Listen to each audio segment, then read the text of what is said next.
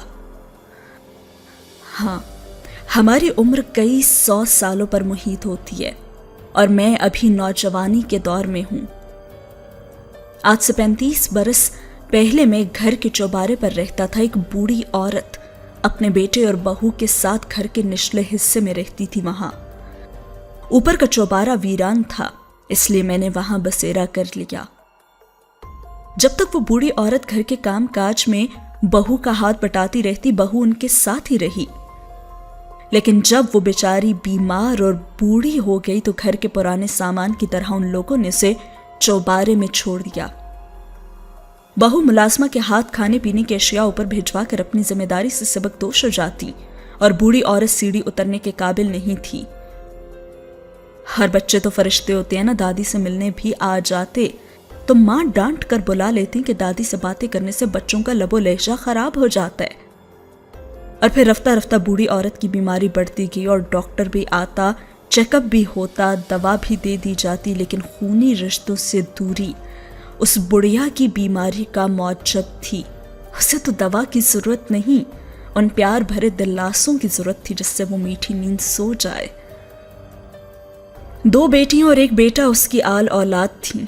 بیٹیاں اپنے گھروں کے جھنجٹ میں الجھی رہتی، اور بیٹا 15 یا 16 دنوں کے بعد ماں سے ملنے آتا، اور جب بھی آتا اپنی مصروفیت کے قصے سناتا رہتا۔ پھر ایک روز میں اس کے سامنے آ گیا. پہلے تو وہ انتہائی خوفزدہ ہو گئی، لیکن پھر دھیرے دھیرے میں نے ان کی تنہائی بانٹ لی. لیکن ہمارا ساتھ 1 ماہ بھی نہ رہ سکا اور وہ بوڑھی عورت فوت ہو گئی. پھر میرا دل اچاٹ ہو گیا اور میں نے وہ مسکن چھوڑ دیا. میں مختلف لوگوں کے ساتھ مختلف جگہوں پر رہتا رہا ہوں. کہیں عورتوں پر ظلم تو کہیں بچوں پر ظلم اور کہیں جائیداد کے پیچھے خون خرابہ. نہ جانے کیسے کیسے کربناک واقعات میں نے دیکھے ہیں. اور جو پیار کرنے والا ہوتا ہے وہ تو میں نے دیکھا ہے کہ تنہا ہی رہ جاتا ہے. اس دنیا میں اچھے لوگ بھی ہوں گے، لیکن کوئی ایسا خوش نصیب ہوتا ہے جسے ایسے لوگوں کا ساتھ ملے. اور اسحاد کی باتیں سن کر تو حجاب سن ہو کر رہ گئی. وہ خاموشی سے اس کی طرف دیکھتی رہی اور اسحاد نے اس کی آنکھوں کے آگے اپنا ہاتھ لہرایا اور کہا، اب تم کن سوچوں میں پڑ گئی ہو؟ اور حجاب نے گہری نظر سے اسحاد کی طرف دیکھا. میں بس یہ سوچ رہی ہوں کہ آسیب ہونے کے باوجود تمہارے اندر احساس اور پیار کرنے والا دل ہے. مجھے بتاؤ کہ تم میری زندگی میں کس طرح سے آئے. اور پھر تبھی وہاں کچھ ایسا ہو گیا کہ اسحاد کو وہاں سے جانا پڑ گیا. اور اسحاد کیا کہہ کر وہاں سے گیا اور اس نے اسے کیا بتایا، یہ ہم جانیں گے آنے والی ایپیسوڈ میں. کیسی لگی آج کی ایپیسوڈ؟ کافی لمبی ایپیسوڈ اپلوڈ کی ہے. امید ہے کہ آپ لوگوں کو اچھی لگی ہوگی اور بہت جلد یہ سٹوری بھی ہونے والی ہے ختم. اچھی لگی ہے تو لائک کرنا نہ بھولیے گا. اللہ حافظ.